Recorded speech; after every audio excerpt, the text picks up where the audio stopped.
insya Allah pada sore hari ini kita akan membahas nama Allah Subhanahu wa Ta'ala Al-Majid.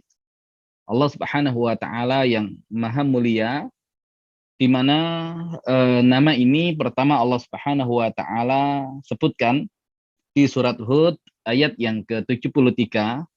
Ya, jadi setelah penelusuran kita dari mulai awal surat di dalam Al-Quran, kemudian terus kita lakukan pencarian, maka setelah pembahasan Allah Subhanahu wa Ta'ala Al-Mujib, ya kita dapati pembahasan selanjutnya adalah Allah Subhanahu wa Ta'ala Al-Majid.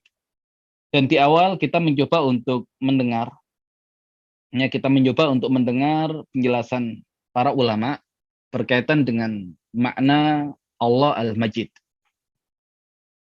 Al-Majid min asma'illahil husna. Al-Majid adalah termasuk nama-nama Allah Subhanahu wa Ta'ala yang indah, ala wazni fa'il min sighatil mubalaghah. Mengikuti pola fa'il yang termasuk sighah mubalaghah. Wa ma'nahu katsirul majdi wa tamjid. Dan maknanya adalah banyaknya kemuliaan dan pemuliaan.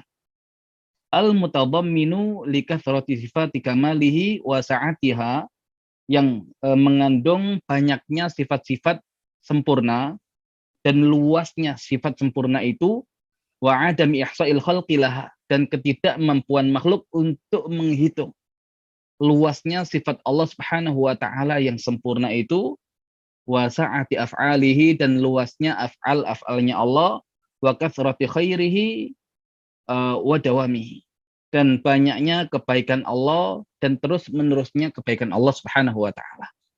Ya, jadi Allah Subhanahu wa Ta'ala Al-Majid, di dalamnya terkandung makna Al-Majid dan At-Tamjid, ya, di mana kalau kemudian kita melihat berkaitan dengan sifat sempurna yang dimiliki oleh Allah Subhanahu wa Ta'ala dan juga kebaikan-kebaikan Allah Subhanahu wa Ta'ala serta terus menerusnya kebaikan yang dihadirkan oleh Allah Subhanahu wa Ta'ala untuk makhluk-makhluknya.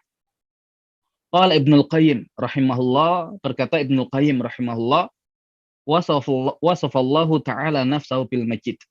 Allah Subhanahu wa Ta'ala mensifati dirinya dengan Al-Majid, wa huwal mutadammin likathrati sifati kamalihi, yaitu nama yang mengandung banyaknya sifat-sifat sempurna, wa sa'atiha, dan luasnya sifat sempurna itu, wa adami ihsa'il khalqi laha, dan tidak sanggupnya makhluk untuk menghitungnya, wa sa'ati af'alihi, dan luasnya af'al-af'alnya, wa kathrati khairihi wa dawamihi, dan banyaknya kebaikan dan terus menerusnya kebaikan itu, wa amma man laisa lahu sifatu kamal wal af'al hamida falaysa lahu minal majdi syai'.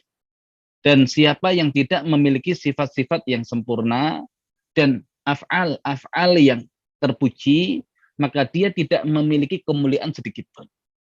Ya, jadi gabungan dari sifat yang sempurna dan perbuatan-perbuatan yang terpuji, maka itulah yang menghadirkan majid, ya, menghadirkan kemuliaan, yang dari kemuliaan itu diambil nama Allah Subhanahu wa Ta'ala Al-Majid.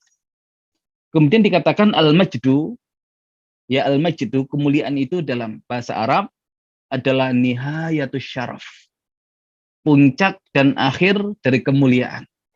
Wa nihayatus sumu, puncak dan akhir dari ketinggian. Wa nihayatu arif'ah, juga sama, ya, puncak dan akhir dari ketinggian. Wa nihayatul kamal, dan akhir atau puncak dari kesempurnaan. Maka Allah Subhanahu wa Ta'ala Al-Majid, Allah Subhanahu wa Ta'ala yang mulia, yang kemuliaannya itu sudah sampai pada puncak kemuliaan, yang sampai pada puncak ketinggian dan puncak kesempurnaan. Nah, kalau kita mensifati makhluk dengan sifat majid, mengikuti pola fa'il, karena makhluk majid, Allah Subhanahu wa Ta'ala Al-Majid. Nah, Al-Majid yang ada pada diri makhluk adalah ketika makhluk tersebut atau orang tersebut menggabungkan dua hal. Seseorang yang punya kemuliaan nasab, maka dia memiliki Al-Majid dari sisi nasab, syaraf dari sisi nasab. Tapi kalau dia perbuatannya tidak menunjukkan kebaikan, kedermawanan, ya maka dia bukan Majid. Dia hanya memiliki kemuliaan nasab tapi tidak memiliki kemuliaan kehormatan, kemuliaan perbuatan. Maka dia tidak disebut dengan Majid. Atau di sisi yang lain, ada seseorang yang dia memiliki kemuliaan pada perbuatannya, dermawan, baik hati, baik akhlaknya, tapi ternyata dia tidak memiliki kemuliaan nasab, ya tidak diketahui latar belakang keluarganya, maka yang demikian di dalam bahasa Arab tidak bisa dikatakan sebagai seorang yang majid, seorang yang mulia. Maka mulia nasab saja tidak cukup, atau mulia perbuatan saja tidak cukup, maka harus mulia secara nasab dan mulia secara perbuatan. Maka yang seperti inilah yang bisa disifati dengan majid untuk manusia. Tapi Allah Subhanahu wa taala bukan sekedar majid, tapi Allah Subhanahu wa taala adalah Al-Majid. Kemuliaan yang sangat, kemuliaan yang tetap, kemuliaan yang bersifat terus-menerus yang dimiliki oleh Allah Subhanahu wa taala. Nah, jadi ada kaitan dengan kesempurnaan dan kemuliaan zatnya Allah Subhanahu wa taala. Kemudian yang berikutnya ada kemuliaan, ada kesempurnaan serta kebaikan dari af'alnya Allah Subhanahu wa taala. Dan terfokus di dua hal itulah nama Allah Subhanahu wa taala Al-Majid. Baik, itu sebagai gambaran awal agar kita punya ya minimal fondasi ketika kita memasuki pembahasan Al-Majid yang Allah Subhanahu wa taala sebutkan di dalam Al-Qur'an.